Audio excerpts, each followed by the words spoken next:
Hello everyone. So I'm in an office.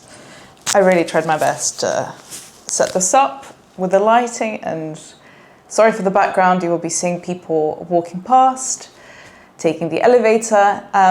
Today I want to talk about a different topic. So you might have watched my first video, my story video. If you haven't yet, please watch that first. Otherwise, this one might not particularly make sense. I have mentioned various topics in my first video. And I guess on this channel, for the first couple of videos, I just want to talk about my personal story and my personal experience, because I feel like I need to be, and I want to be, transparent with my audience, fully transparent.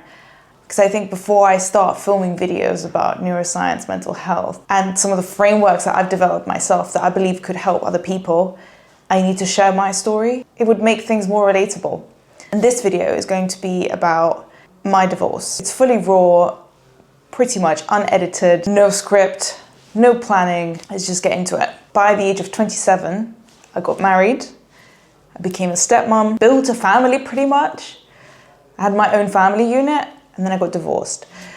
And this video will contain the topic of domestic violence and emotional physical abuse. So if you're sensitive to that, please click off and be mindful. Where do I begin? I think in my first video, I explained the background, and I think I briefly explained what happened.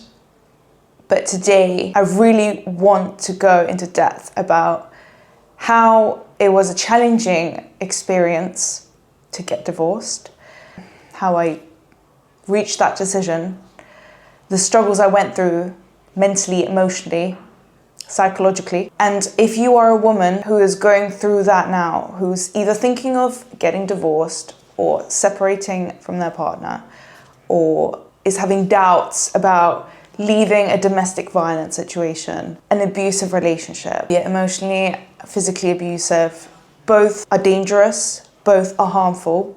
If you're going through that experience, you might want to watch this, because I will talk about the mental and emotional struggles. I'm very sorry about the background noise. I'm in an office, I don't have a studio to film. It just goes to show how raw and unedited this video will be. I genuinely just want to be honest, transparent with my audience. And talking about these things on camera is not the easiest thing. Being vulnerable on the internet is not the easiest thing, but you know fucking what?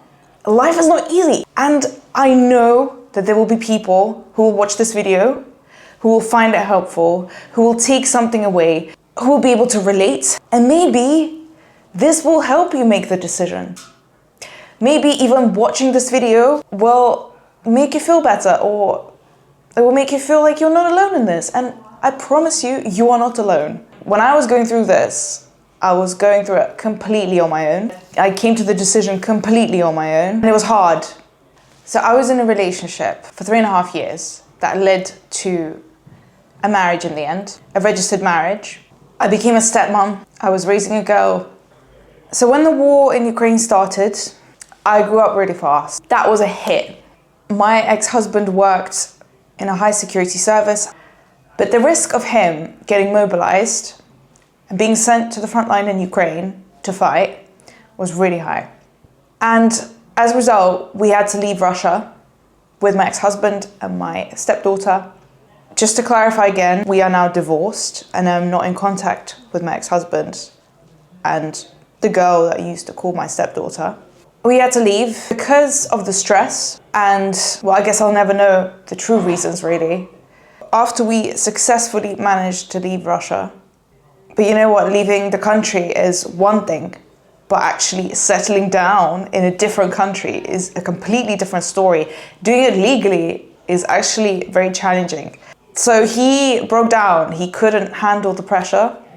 He started using drugs. He resorted back to alcohol, and I found out that he used to have a past history of drug and alcohol addiction. And you know, looking after a child, living in a foreign country, experiencing financial pressure as your savings are running out every single day, you have no legal status in a foreign country. You have to figure out where you will get your source of income. You have to find a job. You have to figure out your housing. You have to look after a child, provide for the child, provide emotional, psychological support, because the child is stressed herself. She's in a foreign country, she doesn't speak the language. All of that added together triggered his alcohol and drug use. He couldn't handle the pressure and the stress. He started using again. And just like I said in my first video, at one point he reached psychosis. He had a psychotic episode. We were in a villa on a mountain in a very remote place in Turkey, on a literal mountain. He took a really high dose of antidepressants. He mixed it with vodka. He wasn't himself. He started threatening me, screaming at me, running after me, and literally threatening to kill me. His child was there. My stepdaughter heard it all, she saw it all. And this continued for a couple of hours until my stepdaughter called my father, who then had to figure out and find the contacts of their neighbor somehow. So the neighbors came. Sorry, I'm gonna put my headphones on because it's already hard enough to discuss the topic. It's even harder when there's background noise and people are walking past, distracting me when they should be working, frankly, but okay.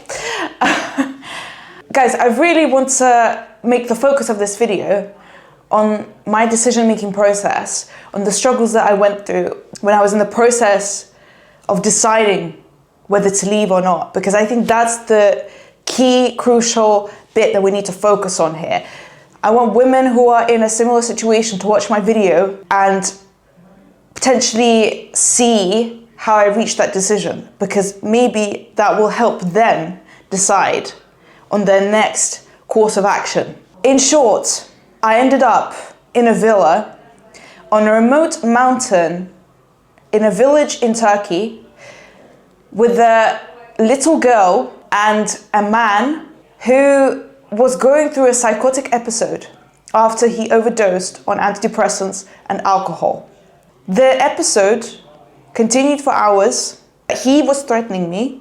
He was running after me for hours around the house. He was chasing me and threatening me. That is a domestic violence, a domestic abuse scenario. That's a classic domestic abuse scenario. And the fact that he was under the influence of alcohol and drugs does not excuse the behavior. And I want other women who are going through a similar situation right now to understand this. I want you to understand, if you ever end up, or if you've already ended up in a situation like this, and if the aggressor, the perpetrator, was under the influence of drugs or alcohol, it's still a domestic violence and a domestic abuse situation, and you need to leave. That is not an excuse to forget, to condone this. That is not an excuse to still remain in a relationship with this person. I want women to understand this. That situation happened. I managed to get out of it, thankfully. The little girl pretty much saved my life, and the neighbors did as well. The neighbors that went to our house, who didn't even know us, and so did my dad. So in summary, the little girl saved my life. The neighbors that came in saved my life. My father saved my life. And I don't even want to imagine what could have happened if the neighbors didn't arrive on time. But this continued for hours, for at least 3 to 4 hours. I was trying to reason with him. I was trying to speak to him. I was trying to get him to calm down. I don't know if any of my viewers have encountered a person who was going through a psychotic episode that was triggered by alcohol and drugs. I hope you never have to do this. I hope you never encounter that. But that's terrifying. That's absolutely terrifying. It was, in short, it was impossible to have a conversation. There was a lot of aggressive behavior. He was throwing things, he was punching walls. The key factor here is that was already a domestic violence scenario. That is a classic example of domestic violence and domestic abuse. Emotional, physical abuse, domestic violence. I want women to understand that even if they didn't necessarily hit you yet, or even if they didn't necessarily punch you yet, or if they didn't necessarily attack you physically, the threat itself is already abuse, and you need to leave because that can escalate. Let me continue because this was not, it didn't end here. It didn't end here. The neighbors came, they pretty much locked him in a room. He fell asleep. The girl and I left the house. We stayed in a hotel. The next morning he woke up and he was just like, well, what the hell happened? I don't remember anything. I mean, I'm speechless. I was speechless. Can you imagine? Mind you, all of this happened. The little girl witnessed it all. Can you imagine? Can you imagine the trauma for her? She has that memory of her father abusing a woman for hours, verbalizing threats in front of the child. She has that memory for life now. The trauma that she will have to deal with now as a result is unimaginable. I cannot even express that. Gosh, it's really hard to talk about this, but I have to talk about this. Just another reminder to everyone out there that and to myself included, that it's important to talk about these things. I had to meet him in person. We met on a neutral territory in a restaurant, in a public place, where I explained to him what actually happened, and he actually couldn't believe it. He then started apologizing. He then started begging me not to leave. And by that point, by the way, we were married. We were a family unit, a legal family unit. He was begging me not to leave him. He was apologizing. He said it would never happen again. He was promising that this would never happen again. And at the time, I was 23, guys. I was very naive. I was very innocent. I was a completely different person. That version of me back then is already dead. I'm completely different now. The thought process that I have now, the decision-making process that I have now is vastly different. And one of the things that I do regret up until this day was not leaving then. I should have left then because, most importantly, if I'd left then, the child wouldn't have to experience this again. My parents wouldn't have to worry about me. It was the right thing to do, to leave then. But I didn't, because I really loved him. Well, at least I thought back then that that was love. Okay, well, my camera died. Maybe that was a sign that I should have gone for a walk, which I did, because at one point, as I was describing the story, and I was getting into a lot of detail, my heart started racing. Got a bit panicky. Still am a little bit now, but I'm not complaining. Guys, I'm not the type of person to complain. But to be honest, this video is not easy to shoot. But it must be done. The situation at the villa happened. My ex-husband was threatening me, saying things like, I'm gonna choke you, I'm gonna kill you. He was throwing things, punching walls. The child heard it all. The next day, he didn't remember anything. He started begging me not to divorce him. He kept saying things like, I wasn't myself, please forgive me. This won't happen again, I swear on my life, I promise. It was a one-off and I will do anything to keep our marriage. You can ask for anything. I guess I was influenced mainly by my feelings and also by the context of our situation. I was just really scared for his life. I was scared for the girl's life. And I know now that I'm explaining this, it doesn't even make sense. The first thing that would come to your mind instinctively, right, would be to leave this person and to not even risk putting yourself into that situation again. You would leave the relationship, right? But once the manipulation starts, it's really hard to leave. For someone who's never been in this situation, it might be hard to understand. That's why I'm filming this video. I want to express to other people who have never been in this situation what it's like to go through it. Maybe your relatives are going through this, maybe your friend is going through this and you're struggling to understand. That's why I'm here to talk to you. That's why, despite feeling panicky, I'm still recording this because anxiety anyway in the first place. My God, I even feel dizzy. What is this? Guys, I think I've mentioned in the previous video, I've got PTSD after the domestic violence. I haven't even gotten to what happened afterwards yet, and I'm already like feeling dizzy. My goodness. Anyways, it's not about me now. said Lena talking about her situation. I am filming this. I just want to reiterate, I'm not filming this because I want pity or attention. I'm filming this because I want other women to watch this, to understand what it's like to be a woman in this situation, to go through this.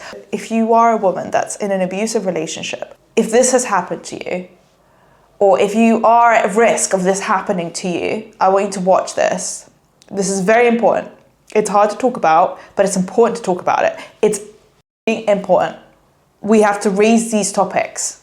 And I feel like not enough people are discussing it on YouTube. So because I was, as I believe now, trauma bonded to my ex-husband, because I had very strong feelings for him, and because I was influenced by the news and what was happening in Russia and in the world, I was really scared to divorce him, because that would mean that he'd have to go back to Russia. He would then be at risk of being sent to the front line to fight in Ukraine. And I thought to myself, my goodness, so we've been through so much. We've come all this way. We left Russia. We've had all our documents ready to file for our visas abroad, to get legal status abroad, to settle down together. And now I'm going to give up on him? That's what I was thinking. I was thinking, so now I'm going to give up on him and our relationship and our marriage because this happened? And I thought to myself, no. If I do that, I'll be a bad wife. I won't be loyal. A loyal and a good wife would stay and help him fight his addiction. That's what I thought. So I stayed because I thought to myself, I'll feel so guilty if I leave. And also I want the girl to have a better future, which now, when I'm verbalizing, doesn't even make any fucking sense. Because the girl had to witness all that terror. She had to watch me being threatened. She was there. She was facing the whole situation with me. She had to watch it unfold. And my goodness, I can't even imagine how traumatizing that was for her. And now when I'm verbalizing it, I feel so guilty for agreeing to continue the marriage at the time. Because I feel so guilty. I feel so guilty because my dad and the girl had to go through it. The neighbors had to go through this. And you know what? I stayed with him. And I still regret that up to this day now. It's one of my biggest regrets in life. The right thing at that moment would have been to leave, to get divorced, and to send the girl back to her mum. But I didn't do that. I stayed. I thought I'd be a terrible wife by leaving. I thought he would die. He would literally die if I divorce him. And despite the fact that my father, my mum, my family, the little girl and the neighbours were affected by that situation when the domestic violence unfolded, I didn't leave. And do you know what? It happened again. But next time it was even worse. Because when it happened next time, when we were living in Baku, excuse me, oh goodness, see, my heart is racing again. I'm doing the right thing. I am doing the right thing. I am doing the right thing. When things get hard, that's when you know you're doing the right thing. My anxiety in the first place. After the first incident, I didn't leave him. And we had to leave Turkey because with our Russian passports, we were only allowed to stay there legally for 3 months. So we had to choose a different country to go to. We chose Azerbaijan. We were living in Baku. And one day, I didn't like the way he spoke to his daughter. We got into an argument. You know, some people are really good manipulators and they choose the words in such a way that it's so easy to fall into this trap of thinking, of blaming yourself, which then becomes a self-perpetuating cycle. I felt guilty. I constantly felt guilty. After the first incident, after I didn't leave, I constantly felt guilty. I felt guilty about the fact that my parents, my stepdaughter, the neighbors, and my family had to face their loved one, myself, go through that. And I felt guilty because my parents, my stepdaughter, my family had to experience so much stress. Can you imagine what it's like to have your daughter go through that? My poor parents. And I still feel so much guilt up to this day for not leaving after the first incident. But I was in that trap. He started manipulating me, saying things like, if we get divorced, I have to go back to Russia. They're going to send me to the war. I will die. It will be on you. It will be your fault. So I felt guilty for not leaving him. But at the same time, I also felt guilty by even imagining the scenario of leaving him. So then I thought to myself, what am I doing? This is not right. What example am I setting for the little girl, for my female friends, for my younger female friends, especially for my future kids? What if I end up having kids with this person? I mean, I had my stepdaughter, but she also had her mum, right? And we were very, very close. She was very, very close to me. And up to this day, I cherish the memories that I had with her. And I truly hope she's doing well. And I'm gonna share another situation that happened. I think for someone who's never been in a toxic, in an emotionally and physically abusive relationship, will be hard to understand why it's hard to leave. But that's why we're having this conversation. It felt like leaving him would be the worst mistake, like literally chopping off my arm, cutting myself with a knife. That's how it felt. That's how trauma bonded we were. That's how codependent that relationship was.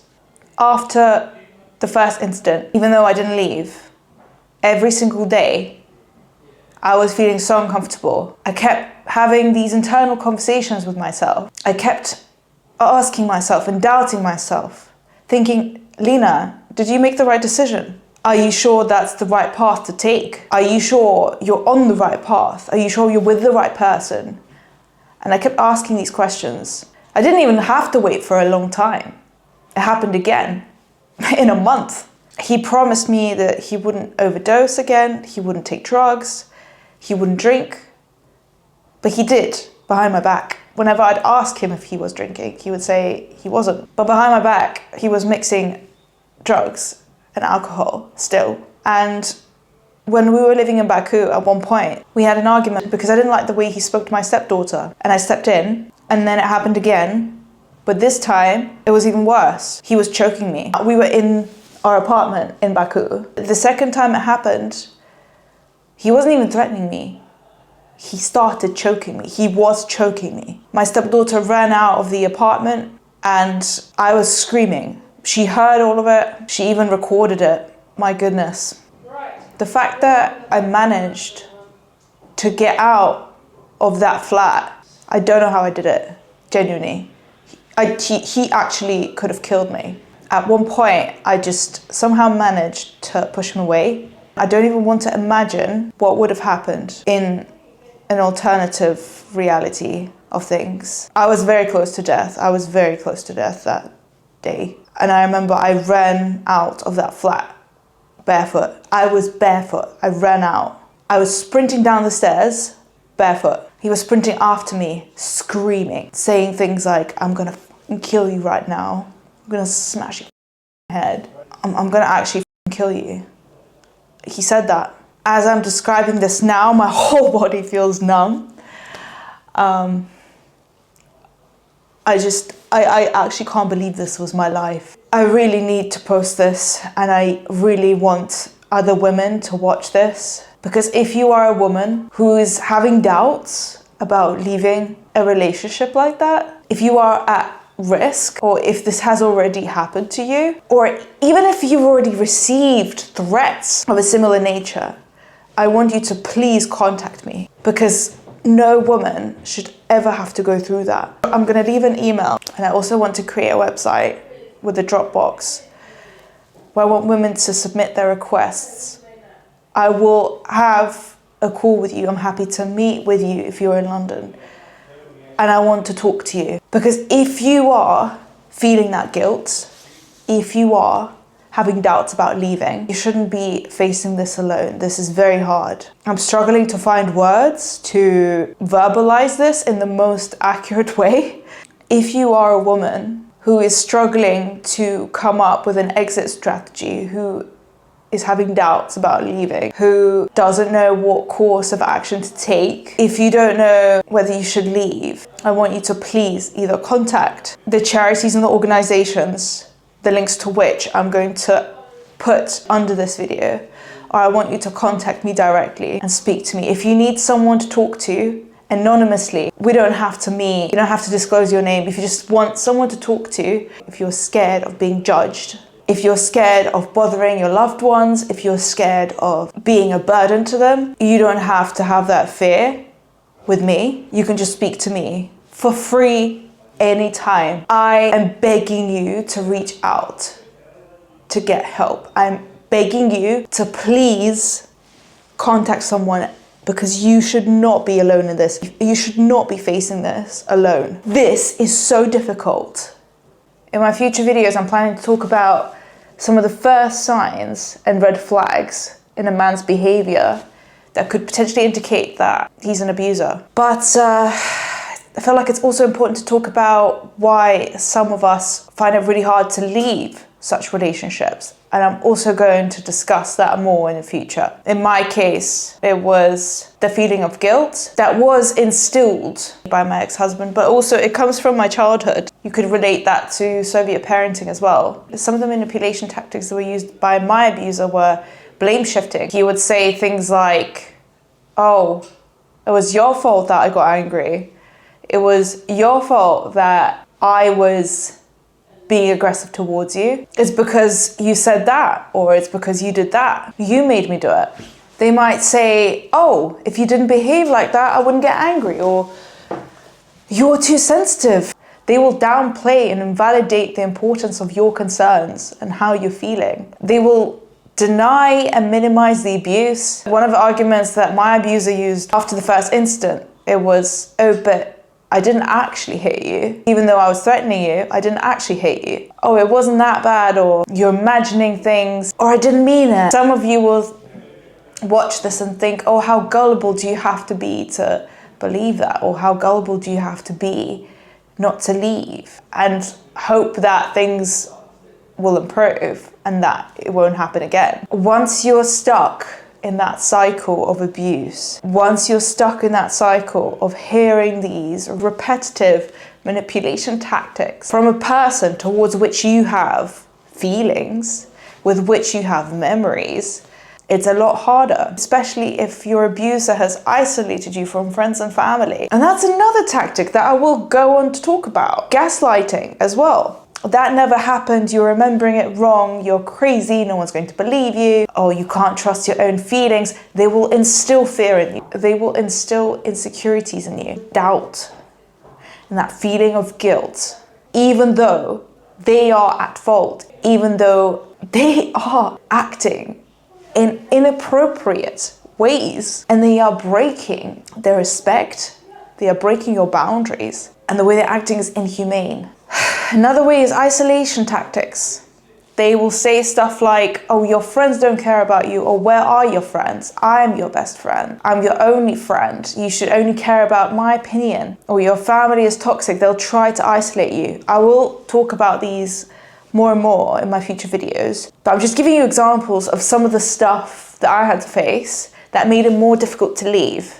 They will over-exaggerate their importance in your life, inflate their achievements, and they will convince you that your friends and family are toxic, that they are the only one who understand you. They will say stuff like, oh, we don't need anyone, it'll be just us. Sometimes they will use arguments with regards to financial or practical dependence, things like, you won't survive on your own, or I'm helping you financially, or I'm paying the bills, and things like, oh, you owe me, which again will instill doubt in you. And once you have doubt, once you have those insecurities, it's so much harder to leave. That is a huge barrier to leaving and to reaching out to get help, to seeking out help, because you start to think that you're not even worthy of getting help.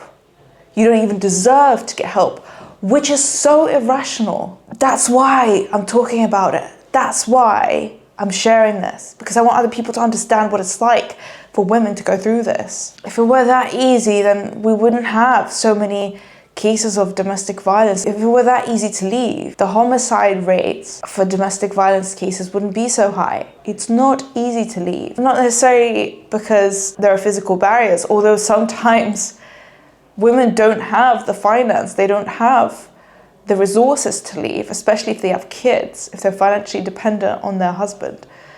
But a lot of it is related to psychology. A lot of it is related to the psychological abuse that has instilled that. After years and years of psychological abuse, it's super hard. The problem is, the longer the abuse goes on for, the harder it is to leave.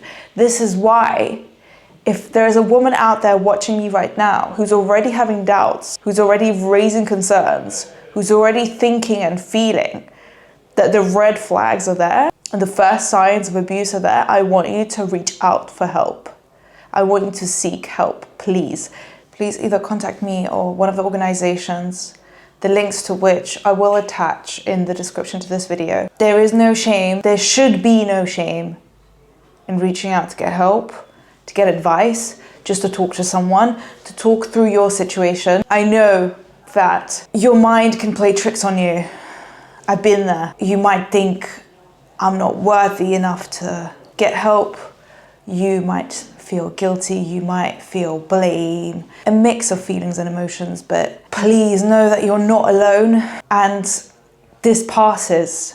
All these feelings pass. The most important thing is to get you into safety, and you should always listen to your intuition. If you have mixed feelings already, if you already feel that something is wrong, then most likely in 99.9% of cases, there is something wrong. If you feel that you're being abused, you're most likely being abused. If you feel that you're being abused, if you feel like you're being manipulated, please trust your intuition.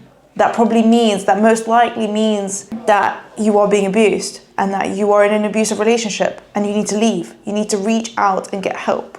If you just want to talk to someone, if you want to make this anonymous, feel free to reach out to me. I'm all ears and I want to be your help and your support. I don't know how many views this video will get, but I just want you to know that you can always reach out to me. You can always talk to me. Also, feel free to leave a comment. Feel free to email me. Feel free to message me anytime. I just know how hard it is to leave, because you feel the guilt for staying and you also feel the guilt for even imagining the scenario of you leaving. But it shouldn't be like that. And in a loving, healthy relationship, you will never feel these emotions. You will not have doubts. If you have doubts, then something is wrong. That is a cry for help. In a healthy, loving relationship, you won't be manipulated. You won't be threatened. You won't be abused. Your feelings will never be put to doubt. Your concerns will never be invalidated. So if that's happening, if you've already received threats, if you've already reached a stage where you are being threatened, you need to do something about it. I want you to please, please, please, please not leave it and not just hope that things will dissolve, because they won't. It will only get worse from there. And unfortunately, the risk of it happening again, if it's already happened, is very high. And you don't know what's going to happen next time. After the first incident, I thought, well, it won't happen again. As you can clearly tell, it happened again, and it was even worse. The next occurrence, the next time it happened, was even worse. Your safety should be your priority. You should not feel guilt for leaving a relationship. You deserve to feel happy, safe, and most importantly, you deserve not to have your boundaries broken, your feelings and concerns invalidated. That should never be the case. After the second time it happened, I divorced my ex-husband immediately. I reached out to my stepdaughter's mum, biological mum. I bought her a ticket to Russia and I never saw her again. My ex-husband tried to reach out to me. He was trying to contact me. I had to change my number many times. I had to change my email address, my physical address. I moved countries in the end, and he has no way of reaching out to me now and no way of contacting me now. All I can say is this experience of leaving the person that I thought was my soulmate was one of the hardest things I've done. But what I want to tell you as well is your soulmate, or the person that's meant for you, or your true love, will never ever put your safety at risk. If they did so, if they're threatening to put it at risk, they're not the one. You need to leave. You need to leave. You need to figure out a safest way for you to leave. You need to think through a plan. And mind you, I don't have kids. If you have kids, I presume it's going to be harder to leave, especially if you're financially dependent on the person. But it has to be done. If you and your kids are at risk, it has to be done. What I've realized was that it was no longer about feelings or about love. It was about what has to be done. It was about the right thing, the right course of action. Treating my family and the other stakeholders in this situation with fairness. At one point, I just realized I was so fucking lucky that I was alive, that I managed to leave and stay alive, because he genuinely could have killed me that day, the second time it happened. I think I had to go through this experience to now help other women, because I understand the intricate thought process that's happening in your mind when you're going through it. I've even developed a framework, which I'll talk about in a separate video, that will aim to release to help other women. Leaving was one of the hardest things I've done. I thought that I'll be with that person for life. I thought that person was my soulmate. They were my husband. I thought they were my everything. And sometimes my mind still plays tricks on me. And sometimes I still feel the guilt, but I've learned to handle it. I've learned to teach myself to make that rational part of my mind take over. Your mind can sometimes play tricks on you. And sometimes you will know that you should leave, but you can't. And you know, there's even a neurobiological explanation for why some women can't leave toxic and abusive relationships. I will talk about that in a separate video as well. And you know, and I left when the situation reached its peak, but I should have left after the first incident. I should have been gone a long time ago. I should have left. It would have been the right thing to leave. Prioritizing my parents' mental and psychological well-being and my marriage, that is fucked up. I should have left after the first time. I should have never, ever stayed after that, because my safety was at risk, my stepdaughter's safety was at risk, my parents' well-being was at risk, my whole family was worried. Strangers like our neighbors in a rented house in Turkey were affected, and I should have never, ever stayed after the first incident. I should have left straight away when I decided to stay. My dad literally told me he's going to kill you, and I still stayed. This is how bad it has gotten. When I was going through my situation, I didn't reach out to my family or my friends not because they didn't care, but because I didn't want to be seen as a burden, because I felt so much guilt. Didn't want to bother them, and I didn't want them to worry about me. I also didn't want to be seen as weak. But then I realized that I'm only making things worse, because there's only so long you can hide something for. And yes, a lot of abuse happens behind closed doors, but at one point things will erupt. So it's better to reach out for help. And that's another thing that I do regret, that I didn't reach out for help. When I had those doubts, when I had that internal turmoil with these constant thoughts that were contradicting each other, I should have spoken to someone. I should have confided in someone, but I just felt so much shame and so much guilt, and it's so irrational. It was all a result of the manipulation and the abuse tactics. Other control and manipulation tactics that your abuser might be using are fear-based. They might be saying things like, if you ever leave me, you'll regret it, or no one will love you like I do, or if you leave, I'll hurt myself.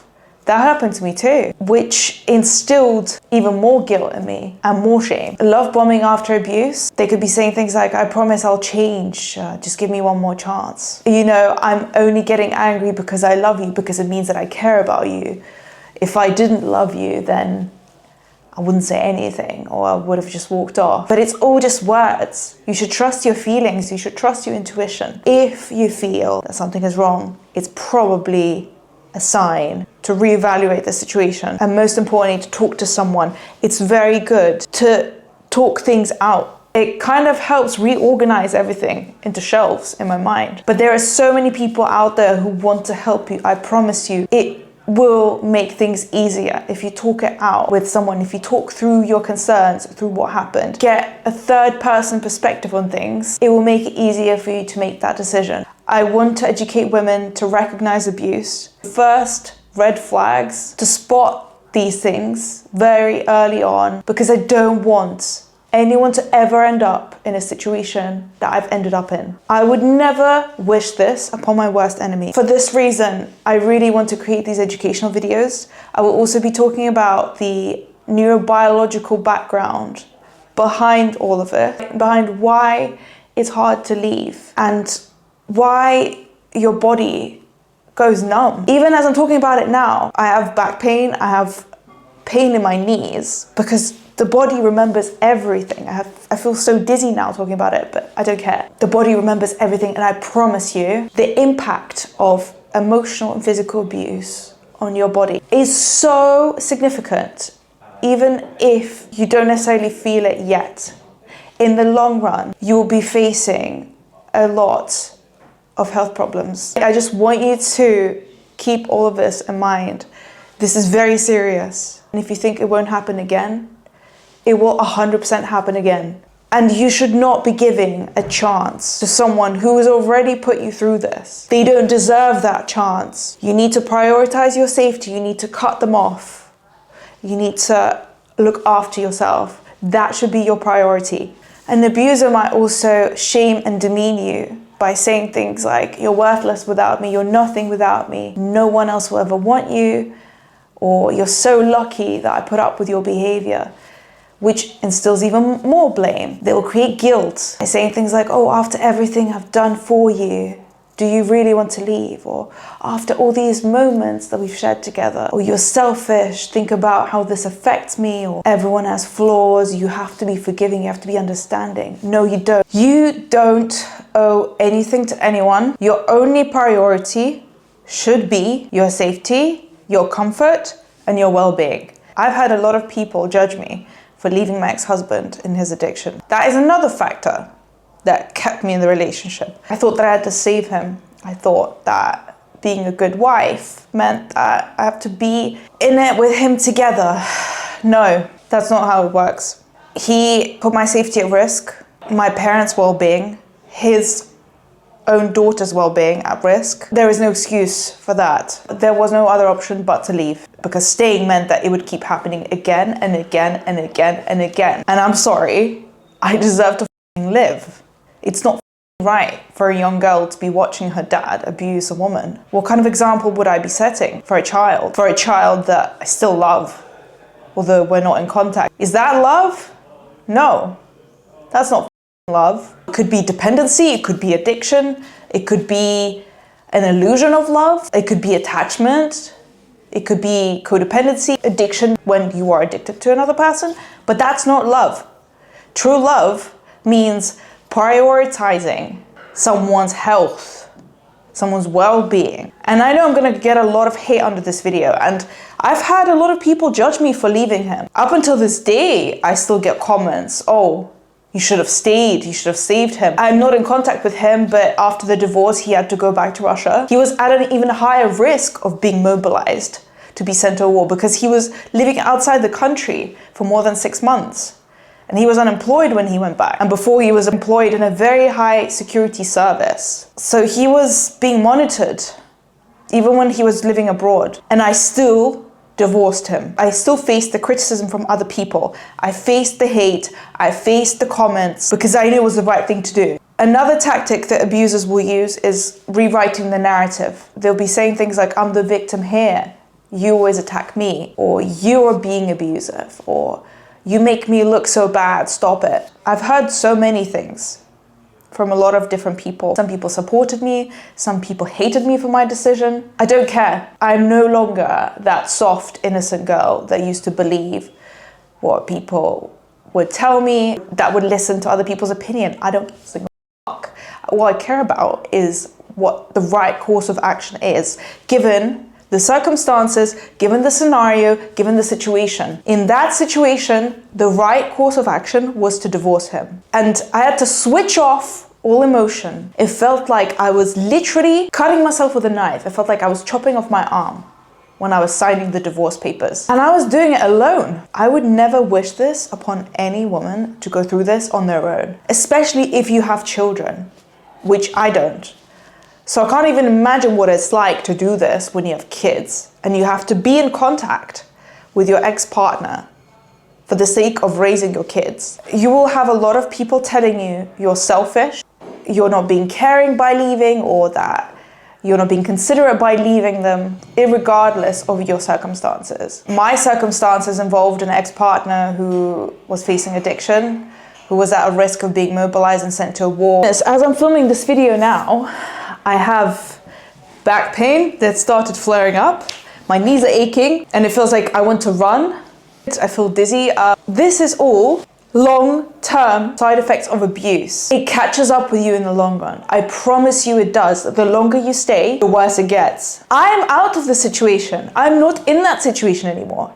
It still has effects on me. I left it all in the past, but it still has effects on me sometimes on a daily basis, on my health even now. So I'm telling you, the longer you stay, the worse it's gonna get. You are risking your life, you're risking your safety, you're risking your well-being. If you have kids, please think about your kids. Please think what example your kids going to get from this situation. Do they deserve it? They're only starting their life now. Do they deserve this? No, they don't. They have to be in a safe environment in order to grow, to develop, to get their education. Abuse has physical effects on the brain. I'm going to talk about it in separate videos as well. I have so many topics with regards to neuroscience as well. Recently, I've been reading some research about how kids who were facing abuse in their childhood had brain changes equivalent to those of soldiers who faced combat duty in a war. The thing is, very often your body, even your body will be giving you signs that you have to leave. You see, like I mentioned in the video, my back started hurting, I felt dizzy. Your body will start shutting down if you don't leave. From the constant stress, from the fear, the hypervigilance, the threats, and your mind will start playing tricks on you, but you have to learn how to manage that. Your mind will tell you, oh, but what if we wait it out? Maybe things will change, or what if I stay? Especially if the person is also telling you these things, which will just further convince you that maybe you need to give it time, or you need to try again, or maybe the person will change, and the person might even tell you that they need your help to change, which is not your responsibility, by the way. Your mind will convince you that it's too risky to leave. This is why I designed a framework that I will release that hopefully will help women. All of these symptoms are your body asking you, begging you to get out. I'm gonna end this video by saying that you deserve safety, rest, and a life without fear, and so do your kids if you have kids. Don't listen to anyone. Listen to your body. Think about the right course of action. What's right in a given situation. Don't listen to what your abuser is telling you, to what other people are telling you, especially if those other people are shaming you for wanting to leave or for deciding to leave. And I promise you, the feelings of guilt and the feelings of shame will die down. And it might be one of the hardest things you'll ever do in life, leaving a relationship like that. Abusers will trap you in a relationship like this and they won't let you go. You will have to fight your way to leave that relationship. So that's why in the future videos, I'll be covering the neuroscience behind it all, the framework that I've designed, and I'll be covering the red flags to spot the red flags as early as possible so that you can avoid the risk of ending up in a situation like this, and to protect your kids, to protect you and your family, your friends who might be at risk. As women, we're often taught to be strong, to handle everything ourselves, to be patient, to keep the peace, especially if you have a family. You're the peacekeeper of the family, very often. And all of these are imposed on us. We never asked for this. We never asked for these gender roles. But abuse is not something that comes with a package. It's not something that you're meant to face alone. So reaching out is not a weakness. It's self-protection, it's courage, and it's sometimes what saves your life. So if you're watching this, if you feel trapped, scared, confused, or ashamed, I'm going to share the right resources with you that might benefit you. And I want you to please, please, please reach out for help, to talk to someone, to discuss this. I don't want you to be facing this alone, because this is very, very hard to deal with on your own. And it's very hard to get out of a relationship like that on your own. Thank you so much for listening to my story. And I just hope that every woman who's in a situation like this right now manages to leave.